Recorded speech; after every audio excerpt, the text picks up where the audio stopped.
दो तीन चीजें आपके दिमाग में आनी चाहिए। जो पहली बात इस टाइम पीरियड पर आपके दिमाग में आएगी वो बात ये आएगी कि मुस्लिम लीग जो है आखिर इसका गठन क्यों हुआ। आपके मन में पहला सवाल आएगा कि ये मुस्लिम लीग है क्या, तो सबसे पहले आपको ये समझ में आएगा कि आखिर इसका गठन क्यों हुआ, आपके मन में एक बड़ा सवाल हो। दूसरा, आपको पता है कि मुस्लिम लीग की अवधारणा जो है, इस मुस्लिम लीग की अवधारणा की बात करते हैं तो आखिर इस मुस्लिम लीग का गठन क्यों हुआ, ये तो सबसे पहली बात थी। लेकिन ये था क्या, तो यह एक राजनीतिक दल था। अब दो तीन चीजें हैं भारत के अंदर में, आखिर राजनीतिक दल अंग्रेजों ने बनाने के जो आदेश दिए, उन आदेशों के दौरान आपको यह भी समझना होगा कि आखिर भारत में राजनीतिक दल बनाने की प्रक्रिया क्या थी। तो राजनीतिक दल अगर भारत में बनाना चाहते हैं तो आपको दो प्रक्रियाओं से गुजरना पड़ता था। एक, आपके पास कम से कम 100 लोगों का संगठन होना चाहिए, और दूसरा ब्रिटेन का आदेश और परमिशन होना चाहिए। जब तक ब्रिटेन, चूंकि हम ब्रिटेन के गुलाम थे और जब तक ब्रिटेन हमें परमिशन नहीं देगा तब तक हम जो है पॉलिटिकल पार्टी नहीं बना सकते हैं। तो ऐसी परिस्थिति के अंदर में दो प्रश्न यहां से पूछे जाते हैं। भारत में जब राजनीतिक दल की बात आती है तो आपसे पूछा जाता है कि प्रथम राजनीतिक दल, भारत का फर्स्ट राजनीतिक दल कौन सा है, प्रथम राजनीतिक दल नंबर 1। दूसरा जो आपसे यहां पर पूछा जाता है, तो प्रथम राजनीतिक दल में जिस पार्टी का नाम आता है वो पार्टी कोई और नहीं साथियों, वो पार्टी भारतीय राष्ट्रीय कांग्रेस है। वो कौन सी पार्टी है, वो पार्टी साथियों भारतीय राष्ट्रीय कांग्रेस है। मतलब भारतीय इतिहास के अंदर में कई बार ये प्रश्न पूछे जाते हैं कि भारत की आधिकारिक रूप से यानी ऑफिशियली भारत की पहली पॉलिटिकल पार्टी कौन है, तो वो भारतीय राष्ट्रीय कांग्रेस है। लेकिन साथियों इस प्रश्न को अगर हम यहां से देखें तो भारत के अंदर में एक और सवाल पूछा जा सकता है कि प्रथम के बाद दो प्रश्न है। एक तो हो सकता है यहां से प्रश्न कि द्वितीय राजनीतिक दल, या यूं कह सकते हैं कि द्वितीय मान्यता प्राप्त राजनीतिक दल। अगर इसकी सूची में आपसे पूछा जाए तो आप क्या कहेंगे, तब आप कहेंगे सर ये पार्टी कोई और नहीं बल्कि ये पार्टी है आपकी मुस्लिम लीग। अब आप इस बात को समझिए कि द्वितीय मान्यता प्राप्त तो राजनीतिक दल है, लेकिन मैं आपको ये क्यों बता रहा हूं, मैं आपको ये इसलिए बता रहा हूं क्योंकि पेपर के अंदर में सवाल पूछे जाते हैं कि प्रथम मुस्लिम राजनीतिक पार्टी कौन सी है। मतलब मुसलमानों के लिए पहली राजनीतिक पार्टी कौन सी हो जाएगी, मुस्लिम लीग हो जाएगी, और ओवरऑल सिनेरियो में देखेंगे ये क्या हो जाएगा, तो ये द्वितीय राजनीतिक दल हो जाएगा। ठीक है जी, हम इसे ये भी लिख सकते हैं कि ये मुस्लिम लीग जो है प्रथम मुस्लिम राजनीतिक दल हो जाएगा। मतलब ये भारत के अंदर में पहला ऐसा मौका था, पहला ऐसा राजनीतिक दल था जो मुसलमानों के द्वारा बनाया गया था। लेकिन अभी भी जो हम समझना चाह रहे हैं, वो समझने का जो प्रश्न है, वो प्रश्न ये है कि आखिर मुस्लिम लीग को किसने बनाया और क्यों बनाया। दो सवाल हैं यहाँ पर पहला सवाल है कि क्यों और किसने बनाया। ये दो सवाल हैं। इन्हीं दो सवालों के उत्तर को हम ढूंढेंगे अगली स्लाइड पर। तो आइए समझने का प्रयास करते हैं कि ये जो पॉलिटिकल पार्टी है, आखिर इस पॉलिटिकल पार्टी को किसने बनवाया और इस पॉलिटिकल पार्टी को क्यों बनवाया। आप बिल्कुल चिंता मत कीजिए, जो मैंने यहाँ पे मिटा दिया है इसका मतलब ये नहीं कि मिट गया है, मैंने स्लाइड को डुप्लीकेट किया है, जो पिछली बार लिखा था वो यहाँ पर लिखा है। अभी भी सवाल दो है कि किसने बनवाया और क्यों बनवाया। तो सबसे पहले साथियों हम क्यों का उत्तर लेंगे, सबसे पहले हम क्यों का उत्तर लेंगे। आप समझिए कि अभी 1906 में भारत की स्थिति क्या है।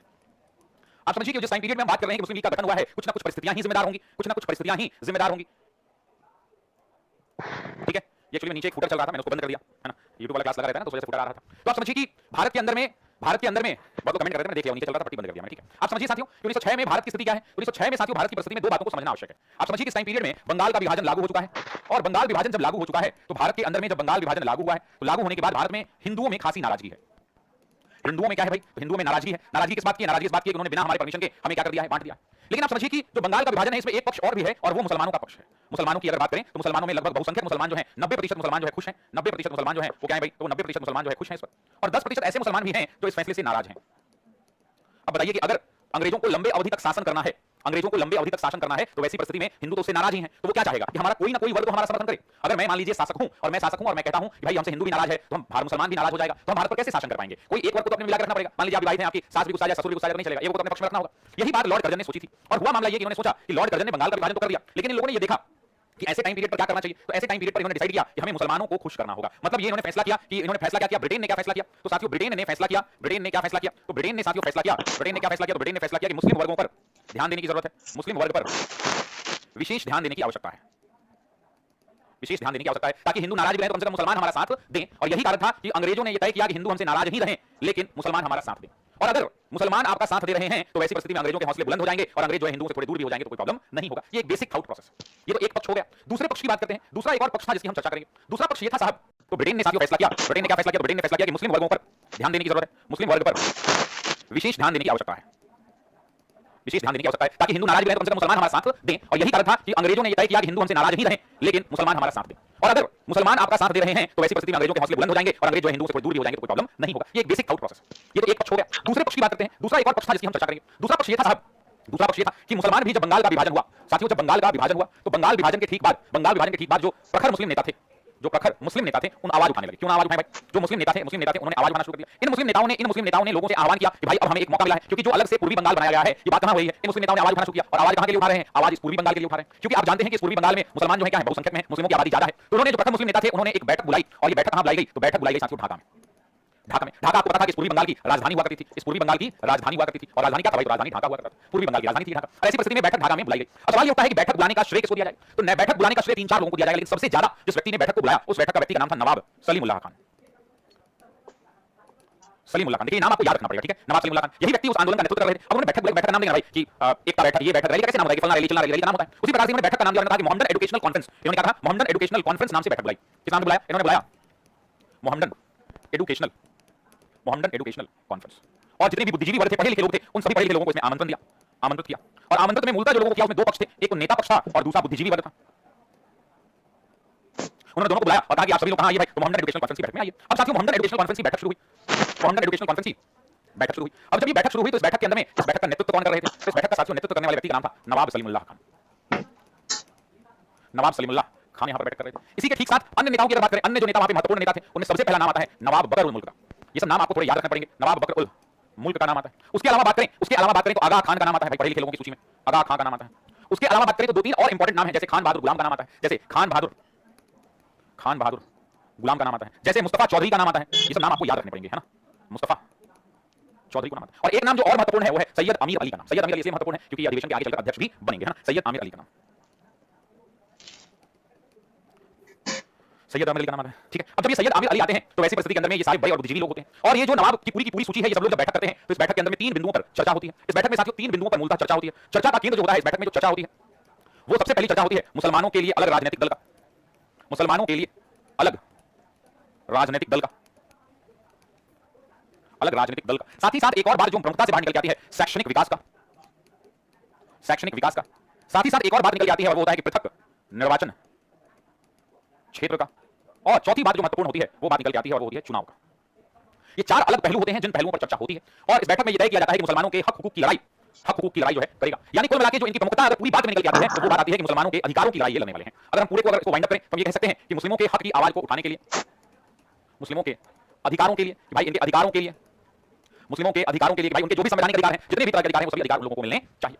अब ये तो बात तय हो जाती है कि भाई सारे के सारे अधिकार उनको मिलेंगे। सर आवाज धीमे धीमे आ रही है भाई, ऐसी तो कोई धीमी आवाज मुझे समझ में नहीं आ रही है। अगर आपको ऐसा लग रहा है तो ठीक है, ठीक है। अब इस बैठक में चर्चा होती है। अब ये बैठक में जब ये चर्चा चल रही होती है तो उस टाइम पीरियड पर, उस टाइम बाकी लोग को याद है बताइए कमेंट करके, उस टाइम पीरियड पर अंग्रेजों को ये खबर मिल जाती है। जब ये बैठक यहां पर चल रही है उसी टाइम पीरियड पर अंग्रेजों को ये खबर मिलती है तो अंग्रेज तो क्या होंगे भाई, अंग्रेज तो खुशी होंगे, अंग्रेज क्या होंगे, अंग्रेज खुश होंगे। उस समय भारत के जो वायसराय थे, मुस्लिम लीग की जो बैठक हो रही है, उस मुस्लिम लीग की, ये कहें कि मुसलमानों की जो बैठक हो रही है, ये जो मुस्लिम लीग तो बना नहीं है, मुसलमानों की जो बैठक हो रही है, इस बैठक की जो खबर है, इस बैठक की खबर जो है, इस बैठक की खबर भारत के वायसराय को मिलती है। अब आपको पता ही है कि उस टाइम पीरियड पर वायसराय कौन है भाई, तो वायसराय बदल चुके हैं और करजन के बाद लॉर्ड मिंटो आ चुके हैं। लॉर्ड मिंटो भारत के वायसराय हैं। जब वायसराय को ये खबर मिलती है कि भाई मुसलमान बैठक कर रहे हैं और अपने हक हुकूक की आवाज को बुलंद करना चाहते हैं, जब ये बात उनको पता चलती है कि मुसलमान अपने हक हुकूक की आवाज को बुलंद करना चाहते हैं, तो वैसी परिस्थिति के अंदर में वायसराय के लिए खुशी की बात थी, क्योंकि वायसराय भी चाहता था कि मुसलमानों को कैसे अपने मिला लिया जाए, क्योंकि बंगाल का विभाजन हुआ है तो हिंदू हमारे पक्ष में है नहीं, इसी बहाने कम से कम मुसलमान हमारे पक्ष में आ जाए, हमारे लिए बड़ी अच्छी बात होगी। और वैसी परिस्थिति के अंदर में, वैसी परिस्थिति पूछ रहा है आपके घर में टाइम क्या हो रहा है? मेरा घर 4-5 मिनट खास रहता है मेरे भाई, मेरे घर में भी टाइम जो है 7:21 हो रहा है ना, 20 मिनट 21 मिनट हो रहा है। चलिए अब सुनिए, लॉर्ड मिंटो को जब ये जानकारी मिलती है, लॉर्ड मिंटो अपने सचिव को आदेश देते हैं। इनके सचिव कौन होते हैं? इनके सचिव होते हैं डनलप स्मिथ। डनलप स्मिथ को कहते हैं कि डनलप स्मिथ ये तो हमारे लिए अच्छी खबर है, ये मुसलमान कुछ चाहते हैं, इनको बुलाया जाए, कहीं बातचीत का रास्ता बन जाए तो फिर जो है सब कुछ ठीक ठाक रहेगा, ठीक है। अब डनलप स्मिथ की जब बात आती है तो सचिव जो डनलप स्मिथ होते हैं, इनको ये आदेश देते हैं कि तुम जो है अलीगढ़ कॉलेज के प्रिंसिपल को फोन करो, क्योंकि पढ़े लिखे लोग तो वही हैं। अलीगढ़ जो कॉलेज है, उस कॉलेज के जो प्रिंसिपल होते हैं, जो प्रिंसिपल हैं, उनको कॉल लगाओ। और उसके प्रिंसिपल उस समय होते थे आर्कबोल्ड प्रिंसिपल थे। आर्कबोल्ड को कॉल लगाया जाता है और आर्कबोल्ड को कहा जाता है कि साहब ने आपको बुलाया है कि आप 15 सदस्यीय टीम लेकर के या 15 सदस्यीय शिष्टमंडल के साथ, शिष्टमंडल 15 सदस्यीय शिष्टमंडल के साथ शिमला आए। तो कहता है कि आप मुसलमानों के 15 सदस्यीय शिष्टमंडल को लेकर के कहां आए भाई, तो आप मुसलमानों के 15 सदस्यीय शिष्टमंडल को लेकर के शिमला पहुंचिए। शिमला में साहब आपसे मीटिंग करना चाहते हैं। और शिमला में जब बैठक होगी तो शिमला ये लोग पहुंचेंगे, और जब शिमला ये पहुंचेंगे, साथ ध्यान रखिएगा शिमला में हुई थी, शिमला जब पहुंचेंगे तो शिमला में बातचीत होगी, शिमला में बैठक होगी, और इसी बैठक का निष्कर्ष ये होगा, इसी बैठक का निष्कर्ष ये होगा कि मुस्लिम लीग का गठन होगा। निष्कर्ष यही होगा कि मुस्लिम लीग के गठन, मुस्लिम लीग के गठन का आदेश मिलेगा, या आदेश की जगह स्वीकृति मिलेगी, लिख सकते हैं आप।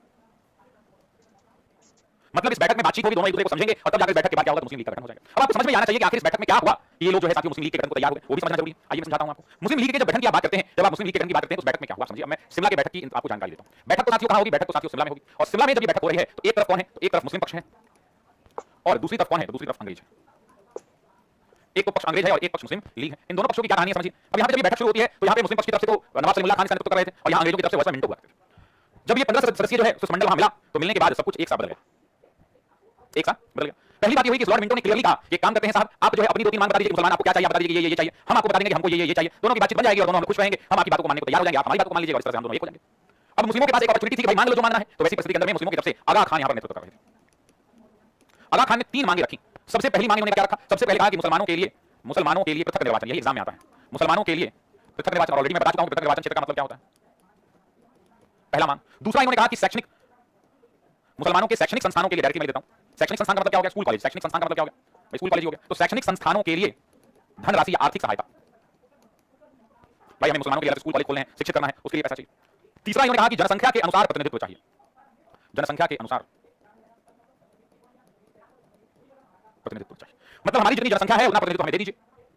और साथ ही साथ ये भी कहा कि भाई आप जितना मेरी जनसंख्या है उतना मुझे प्रतिनिधित्व दे दीजिए, आप प्रत्येक निर्वाचन क्षेत्र दे दीजिए और शैक्षणिक संस्थानों के लिए हमें आर्थिक सहायता आप दे दीजिए। अब ऐसी परिस्थिति के अंदर में जब मुस्लिम पक्ष ने ये तीन मांगे रखी तो अंग्रेजों की तरफ से कौन थे भाई? तो अंग्रेजों की तरफ से भारत के वॉइसरॉय लॉर्ड मिंटो थे। लॉर्ड मिंटो थे। लॉर्ड मिंटो ने कहा कि ठीक है भाई, जब आपने ये तीन मांगे मांगी हैं तो हमारी भी मांगे हैं, हमारी मांग सुन लीजिए। अगर आप हमारी मांग मान लेंगे तो हम आपकी मांग मान लेंगे। और उन्होंने सबसे पहले ये कहा कि आपका ये जिम्मेदारी बनता है कि आप मुसलमानों में जाकर ये संदेश दें कि अंग्रेज जो है मुसलमानों का भला चाहते हैं और हमारे प्रति उनके मन में निष्ठा और आदर को बढ़ाएं। मतलब मुसलमानों में ब्रिटेन सरकार के प्रति मुसलमानों में ब्रिटिश सरकार के प्रति निष्ठा प्लस विश्वास, एक ही वाली की निष्ठा दोनों से काम चल जाएगा, के प्रति निष्ठा बढ़ाएं। मतलब मुसलमानों के मन में अंग्रेजों के प्रति, मुसलमानों के मन में अंग्रेजों की अच्छी भावना पैदा करें। निष्ठा आपको मुसलमानों में ब्रिटिश सरकार के प्रति निष्ठा को बढ़ाना होगा। मतलब हर मुसलमान जो ये जानने लगे, हर मुसलमान चौक चौराहों पर कहने लगे नहीं अंग्रेज जो है हमारे लिए बहुत अच्छा सोचते। दूसरा आपको ये करना होगा भाई कि आज के बाद अंग्रेज कोई भी नियम कानून बनाए, मान लीजिए अंग्रेज कल से, तो उसका आंख बंद करके आपको समर्थन करना है। कहने का तात्पर्य है कि मान लीजिए आज अंग्रेज आलू 500 किलो हो गया तो आप ये कह रहे हैं वेरी गुड आलू 500 किलो हो गया, अच्छा किया अंग्रेजों ने अच्छा इसलिए क्योंकि आलू हम लोग खाते तो मोटे हो जाते, हमारा वजन बढ़ जाता, फिर डॉक्टर के जाना पड़ता, हार्ट का प्रॉब्लम हो जाता, इसलिए अंग्रेजों ने बहुत बढ़िया किया 500 किलो आलू कर दिया। मतलब कहने का है कि आज के बाद अंग्रेज कोई भी नीति निर्णय लें आपको उसमें आंख बंद करके समर्थन करना है। ठीक है, तो ब्रिटिश हुकूमत की सभी नीतियों का पूर्ण समर्थन करना। मतलब आज के बाद ब्रिटिश हुकूमत के खिलाफ कोई बोले तो आपको उसका गर्दन लेना है, तुम गलत बोल रहे हो यार, दम किसी ने ले रहा है, कोई गलती कहीं से नहीं है। क्लियर है? दूसरा, जो उनके मन में, मुसलमानों के मन में जो असहिष्णुता है, जो कटुता की भावना है, जो कट्टरता की भावना है, उस कटुता और कट्टरता के प्रसार को रोकना। मतलब मुसलमानों में अन्य धर्म के प्रति असहिष्णुता एवं कटुता, मुसलमानों में अन्य धर्मों के प्रति असहिष्णुता एवं कटुता के प्रसार को रोकना। मतलब मुसलमानों को ये कहिए कि वो अन्य धर्मों के प्रति असहिष्णु ना हो, अन्य धर्मों के प्रति कट्टरता की भावना नहीं रखे और ऐसी परिस्थिति के अंदर में वो लोग जो है चुपचाप सीधा सीधी क्या करें, तो सीधा सीधी धर्म का सम्मान करें। अगर आप लोग इन तीन पॉइंट को मानने के लिए तैयार हैं तो हम आपकी इन तीनों मांगों को मानने के लिए तैयार हैं। अब एक तरफ लॉर्ड मिंटो है जो ये मान रख रहे हैं, दूसरी तरफ आगा खान है जो ये मान रख रहे हैं। अब जब दोनों की मांगों को एक दूसरे ने मान लिया तो उसके बाद आगे ठीक है, तो फिर आप क्या चाहते हैं ये बताइए। तब तक आगा खान ने कहा कि हम एक राजनीतिक दल, हमारे राजनीतिक दल को मान्यता दीजिए। इन्होंने एक और मांग रखी और वो चौथी मांग दी कि अलग राजनीतिक दल को मान्यता दी जाए। इन्होंने देखा कि सब बात मान ही रहा है, इन्होंने कहा कि काम करते हैं राजनीतिक दल को मान्यता दी जाए। और तब जाकर मेरे दोस्तों ने कहा कि राजनीतिक दल को मान्यता दी जाए, तब लॉर्ड मिंटो ने कहा कि ठीक है हमने दे दिया। अब जैसे ही लॉर्ड मिंटो ने इसका अप्रूवल इन्हें दिया तो तुरंत जाकर उन्होंने क्या बनाया, मुस्लिम लीग का गठन कर लिया। और अंततः साथियों, अंततः 30 दिसंबर 1906 को ढाका में मुस्लिम लीग का गठन हुआ। अब आपके मन में सवाल होगा कि 30 दिसंबर 1906 को जब मूलतः इसका गठन हुआ तो अब इसका गठन होगा तो आखिर इसकी कार्य पद्धति क्या होगी, किस हिसाब से ये काम करेगा, कार्य पद्धति क्या होगी। तो कार्य पद्धति में इन्होंने पूर्णतः कांग्रेस को कॉपी कर लिया। पूर्णतः कांग्रेस कहने का मतलब है कि जैसे कांग्रेस काम करती है कि कांग्रेस हर साल अधिवेशन करती है, कांग्रेस कैसे काम करती है भाई, तो कांग्रेस हर साल क्या करती है, अधिवेशन करती है। कांग्रेस हर साल अधिवेशन करती है, हम लोग भी अधिवेशन करेंगे। कांग्रेस हर साल अधिवेशन में प्रस्तावों को पारित करती है तो हम लोग भी प्रस्ताव जो है पारित करेंगे। कांग्रेस हर साल अपना अध्यक्ष नया चुनती है तो हम लोग भी अपना अध्यक्ष नया चुनेंगे। मतलब जो कांग्रेस की कार्यशैली है हम ठीक पूरा कांग्रेस की कार्यशैली का अपना काम करेंगे। अब ऐसी परिस्थिति के अंदर ठीक है भाई, ऐसी बात है तो कांग्रेस और मेरे में एक अंतर है कि अभी तक कांग्रेस का अपना संविधान नहीं बना है, क्योंकि कोई भी पॉलिटिकल पार्टी संविधान से चलती है। उन्होंने कहा कि कांग्रेस का अपना कोई संविधान नहीं बना है, तो वैसे परिस्थिति में इन्होंने 1906 तो खत्म हो गया, 30 दिसंबर हुआ है, 31 दिसंबर बाद 1 जनवरी 1907 आ जाएगा। तब इसीलिए कहा जाता है कि 1907 में साथियों तब जाकर उन्होंने 1907 में एक बड़ा फैसला लिया और 1907 में इनकी बैठक हुई। बैठक का मतलब क्या, बैठक से बढ़िया बढ़ेगा, अधिवेशन हुआ इनका अधिवेशन हुआ। इनका जो अधिवेशन हुआ तो प्रथम अधिवेशन था वो, तो प्रथम अधिवेशन कहां हुआ, तो प्रथम अधिवेशन जो है प्रथम अधिवेशन हुआ। प्रथम अधिवेशन के दौरान जो है सबसे महत्वपूर्ण बात थी कि प्रथम अधिवेशन का स्थान कहां था, तो स्थान साथियों कराची था। कराची में इनका पहला अधिवेशन हुआ साथियों, ये आपको ध्यान रखना होगा। हां बिल्कुल सर, बहुत अच्छा लग रहा है, थैंक यू मेरे भाई, हल्का ही कह सकते हैं, अच्छा लगे आपको। पहला अधिवेशन इन्होंने कराची में किया और कराची में अध्यक्ष के रूप में आगा खान बने। अध्यक्ष के रूप में कौन आया भाई, आगा खान है। अब आप कहेंगे एग्जाम में आता नहीं है तो क्यों बता रहे हैं, मैं इसलिए बता रहा हूं कि यहां एक प्रश्न बनता है। इसी अधिवेशन के अंदर में एक तथ्य है और वो तथ्य ये है मेरे दोस्तों, तथ्य ये है कि मुस्लिम लीग का संविधान अपनाया गया। मतलब सबसे पहले अधिवेशन में ही मुस्लिम लीग का संविधान जो है, मुस्लिम लीग का संविधान बना लिया गया और मुस्लिम लीग ने अपना संविधान अपनाया गया। मुस्लिम लीग का अपना संविधान मुस्लिम लीग ने अपना लिया। अब अगले साल ये तो बैठक हुई है, क्योंकि प्रथम अधिवेशन है तो प्रथम अधिवेशन कब हो रहा है, 1907 में हो रहा है। लेकिन यहां के बाद एक और अधिवेशन जो आपके लिए महत्वपूर्ण है, वो महत्वपूर्ण कौन सा है, तो मुस्लिम लीग का 1908 का अधिवेशन। मुस्लिम लीग का साथियों 1908 का जो अधिवेशन है वो काफी महत्वपूर्ण है।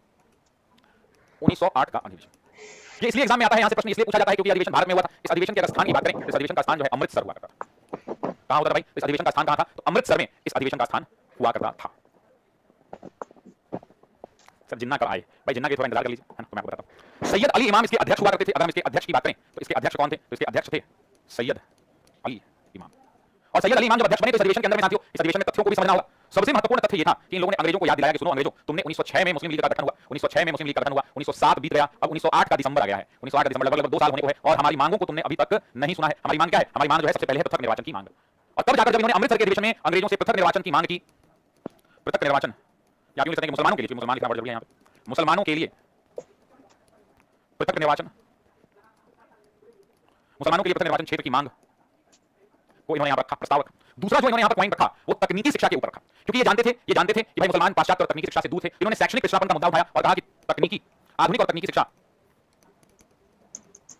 आधुनिक एवं तकनीकी शिक्षा पर जोर देना होगा, क्योंकि जानते थे कि मुसलमानों के अंदर में बड़ी बात थी कि मुसलमान भारत में आज भी उस लेवल पर शिक्षित नहीं हो पाए। मुसलमानों में शैक्षणिक पिछड़ापन आज भी है, सब लोगों में, मुसलमान का हिंदुओं में शैक्षणिक पिछड़ापन है। अब ये जो शैक्षणिक पिछड़ापन है, इस शैक्षणिक पिछड़ापन को दूर करने के लिए उन्होंने कहा कि आधुनिक और तकनीकी शिक्षा पर क्या देना चाहिए, जोर देना चाहिए।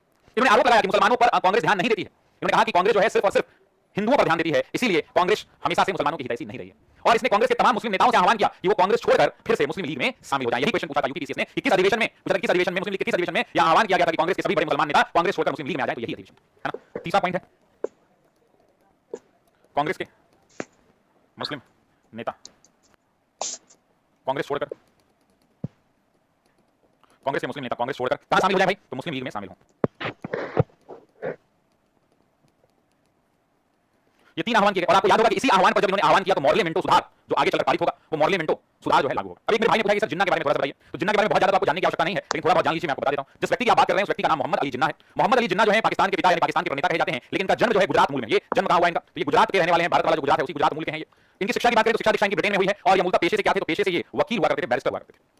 उसके अलावा बात करें तो प्रारंभिक दौर में 1906 में कांग्रेस में शामिल हुए, यानी मोहम्मद अली जिन्ना कांग्रेस के नेता थे, कांग्रेस में शामिल हुए, और ये कांग्रेस में दादा भाई नौरोजी के सचिव के रूप में शामिल हुए। किसके सचिव के रूप में, तो दादा भाई नौरोजी के सचिव के रूप में, दादा भाई नौरोजी के सचिव के रूप में कांग्रेस में शामिल हुए। धीरे धीरे कांग्रेस के अंदर में नेतृत्व कर रहे थे। आपको इस गलतफहमी में बिल्कुल नहीं रहना है कि जब मुस्लिम लीग बना तो जिन्ना मुस्लिम लीग में चले गए, नहीं। मुस्लिम लीग 1906 में बना। जिन्ना उदारवादी विचारधारा के व्यक्ति थे। एनसीईआरटी क्लास 12 की जब आप पढ़ेंगे तो क्लास 12 की एनसीईआरटी बताती है कि मोहम्मद अली जिन्ना की जो विचारधारा रही है, ये विचारधारा इनकी उदारवादी विचारधारा रही थी, है ना। सुबह मैंने क्वेश्चन भी कराया था इस पर। इनकी जो विचारधारा थी, इनकी विचारधारा उदारवादी विचारधारा हुआ करती थी, उदारवादी विचारधारा हुआ करती थी। और अगर हम जिन्ना की बात करें तो जिन्ना 1913 में मुस्लिम लीग में शामिल हुए, 1913 ईस्वी में मुस्लिम लीग में शामिल हुए, ये बात ध्यान रखनी है। तो जिन्ना शुरुआत से मुस्लिम लीग में नहीं थे, 1913 में मुस्लिम लीग में मोहम्मद अली जिन्ना मुस्लिम लीग में क्या हुए, तो शामिल हुए थे। इस बात को ध्यान रखिए। बाकी जिन्ना की आगे जब बात आएगी तो बात करेंगे। इन्होंने मुस्लिम लीग के मैक्सिमम अधिवेशन की अध्यक्षता की, और पाकिस्तान का प्रणेता या पाकिस्तान का पिता इन्हीं को कहा जाता है, मोहम्मद अली जिन्ना को कहा जाता है। उसके अलावा मोहम्मद अली जिन्ना को महात्मा गांधी ने भी उपाधि दी थी। उन उपाधियों की चर्चा हम बात छोड़ आंदोलन के बाद पढ़ेंगे, तो वहां पर उसी वाला 40 सूत्र के दौरान उसको विभिन्न तरीके से अध्ययन करेंगे, ठीक है। मौलाना मोहम्मद अली, ये सैयद अली इमाम है मेरे भाई। वो जो आप पूछ रहे हैं ना, मौलाना मोहम्मद अली वो हमदर्द तरीका के हुआ करते थे। जो आप पूछ रहे हैं अंकित सिंह, मौलाना मोहम्मद अली अच्छे लेखक माने जाते थे, और उन्होंने हमदर्द तरीका लिखी थी, है ना। जैसे कॉमेडी आती थी उर्दू में, एक तरीका आती थी हमदर्द, ठीक है। तो हमदर्द तरीका आती थी उर्दू में, मैं लिख देता हूं अगर आपने पूछा है तो। हमदर्द पत्रिका थी, और इस पत्रिका के संपादक जो है कौन होते थे, तो मौलाना मोहम्मद अली, ठीक है। तो इनके हमदर्द के कौन होते थे, मौलाना मोहम्मद अली होते थे, ठीक है जी। क्लियर ये बात सबको क्लियर कमेंट करके बता दीजिए, ठीक है। इंडियन मुस्लिम देखिए जब पूछा है तो चलिए आइए देख लीजिए। यहाँ पे कॉन्टेक्स्ट एक मेरे भाई ने सवाल पूछा है, मैं सवाल का उत्तर दे देता हूं, ध्यान दीजिएगा। जिस पुस्तक के बारे में आप पूछ रहे हैं मेरे भाई, उस पुस्तक के बारे में अगर हम बात करें तो पुस्तक जो है W हंटर की लिखी हुई है। लिखी हुई है W हंटर की पुस्तक है, इंडियन मुस्लिम्स पुस्तक का नाम है, भारतीय मुसलमान उस पुस्तक का नाम है। और इस पुस्तक में साथियों, और इस पुस्तक की विशेषता यह है कि इस पुस्तक की विशेषता है साथियों, इस पुस्तक में मुस्लिम लीग की पृष्ठभूमि की चर्चा है,